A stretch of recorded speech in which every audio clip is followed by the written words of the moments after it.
Coach Collins is here with us, as we've been talking about. Welcome. It's in the middle of a long break for you guys. What do you guys do during the breaks? What are your goals, and what do you have the kids do, maybe more importantly? Well, we encourage them to keep a ball in their hands and run a little bit over break. I think it's nice to probably get away, and then I think they're excited whenever they're able to come back and, work on conditioning, and then, just making sure they have a ball in their hands and they're getting up and down the floor some. It does get to be such a mental game, I think, for you guys with a long season. And do you, again, you don't require a whole lot of them, but they've got to stay somewhat active, right? Yes, yeah. And this break wasn't as long since Florida, we played on the 18th, so. Right. And then we came back. So this break wasn't as long as some of them, but yeah, they still need to keep their legs. Let's talk about Florida for a little bit. We know the basketball stuff, but what did you guys do that was the fun in Florida? Well, it was a very quick trip. We flew out during that windstorm that we had. Oh, yeah. What was that like? We were delayed for 4 hours, and then by the time we landed and got to our hotel, it was about 5 o'clock that morning. So then we didn't. We were able to go to the beach for a little bit that day, and then the next day we got in the gym, had a little shoot around before we were able to play. So you at least had kind of a little day to rest up a little bit. Mm-hmm. Yes. Yeah. And then did you have any time after the second game to do anything? They were able to take a shower, we grabbed some food, and we went to the airport. Yeah, so it was kind of a quick deal. Yes, yeah. What does a trip like that do for, you've been around the game for a long time in college. What does it do for kids, and what do you guys get out of it besides a couple of basketball games? I mean, I think it's good for them. I don't know, there's something about whenever we go, some of them, we had girls who've never been on a plane before. They've never seen the ocean before. So, I mean, it's a lot of firsts for some of them, and then just for them to experience it together, and it's kind of like a little team bonding thing, and yeah. I think it's interesting when it comes to your role on this team. I've always been interested that someone who is not real big is helping with the post. That's kind of your area. Mm-hmm. I'm assuming when you played, you were a guard, right? I was a post. You were a post. I played guard or post, but yeah, I was more comfortable probably with my back to the basket. Is that right? Mm-hmm. So someone like Jasmine Taylor is kind of like that too. Mm-hmm. How do you be successful as a smaller post? It's just about reading your defense, making sure to read them, and then being able to either get to the rim or know if you're double teamed or something to kick back out, and a lot of positioning. Right. It seems like we have some people that can, kind of like you, be a swing player. Kennedy Crow comes to mind. Does she spend time with the posts, or is she like a full-time guard now? Last year she spent more time probably with the posts. This year she's probably more with the guards, but she'll go back and forth, or she'll come in and work some on post moves just on her own sometimes. How do you judge this group of posts? What can you give me a scouting report on them, their work ethic, all of the things that go into it?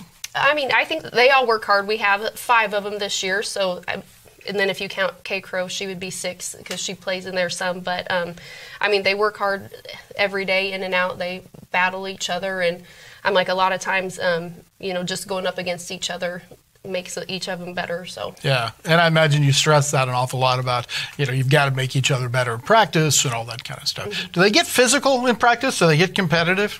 Yes. Yeah.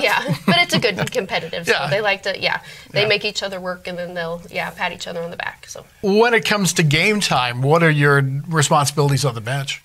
I keep track of the stats on the bench, and then just kind of watching what the other team's doing, kind of writing down or taking notes to see, like we can talk about during halftime, and then the subbing. So if somebody looks like they're out of breath or something, just get somebody in for them. Now, do you have to talk to Jenny about that, or do you just send somebody in when you think they're ready? I talk to her at times, and then sometimes we'll just send somebody in. So Right. If it's definitely whenever I have a question, I always go to her. Sure. Speaking of Jenny, you guys have a relationship that's gone back, 15 years you've been together, mm-hmm. which I think especially at junior college is remarkable. What's kind of the story of how you guys linked up and stayed together this long? When she became the head coach, I applied for, it was actually the residence life coordinator position, and then there was the assistant coaching with it. So I called her after I'd kind of got the job, and we kind of talked for a little bit, and then Jenny's been great to work with. I've learned a ton about not only coaching, but everything that goes along with it, and so she's made it's been very enjoyable the last 15 years we've been together, so I've truly enjoyed it. Well, I would think it must be to stay, in that position for, that number of years. How about your new position at North Central? You've got a new role on the other side of basketball this year. Can you tell us about that? Yes, it's the activities coordinator position, and it's still a new position, so I'm still kind of learning to see what all the wants and needs of the position, and yeah, so hopefully it can continue to grow. I know one of the biggest things they wanted was a campus activities board, so we're slowly getting students involved in that, but hopefully we can continue to get more. Yeah. I guess you've been doing it for a semester now. Are the kids willing to step up and do some things? Is it because I think sometimes that is the biggest challenge, is to get the help you need. Mm-hmm. We've had, some of the activities they've had, we've had a good turnout. So I feel like there's interest, but yeah, trying to find what they want is difficult at times, but so the interest of the students is Okay, so let's talk about that. What do the kids want this year? What are kids interested in when they come to North Central? Is it hard to determine? Is it something that's continually changing? I feel like it does change, just because since it's a junior college, so you have a lot of turnover. So it might be different this year compared to next year, or the next 2 years might be very similar, but just kind of it depends on the needs of the students at that time. Finally, let's talk a little bit about this season and how it may play out. You're more or less halfway through. It's the break time.